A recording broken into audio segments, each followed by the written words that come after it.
গুলি করে করে লাশ নামানো লাগছে স্যার, কিন্তু গুলি করলে মর একটা আহত হয় একটাই যায় স্যার, বাকিটি যায় না। এগুলো স্যার সবচেয়ে বড় আতঙ্কের এবং মানে দুশ্চিন্তার বিষয়।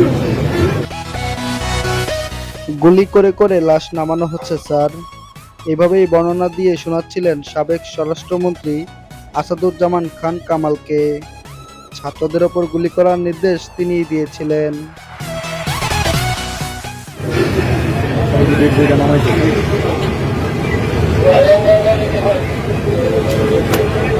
মোটা মোটা কোমরের বেল্ট ছিল আর নিচে প্যান্ট ছিল, পুলিশ পুলিশ হয়ে মোটর সাইকেল দেখে ব্যাগে কাপড় রয়েছে, এটুকু দিয়ে এইটুকুর কারণে স্যার মাত্র।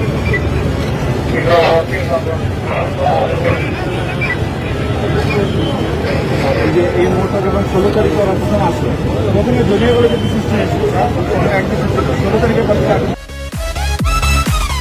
ভিডিওটি ভালো লাগলে একটি লাইক দিন ও চ্যানেলটি সাবস্ক্রাইব করে আমাদের সাথেই থাকুন। ধন্যবাদ।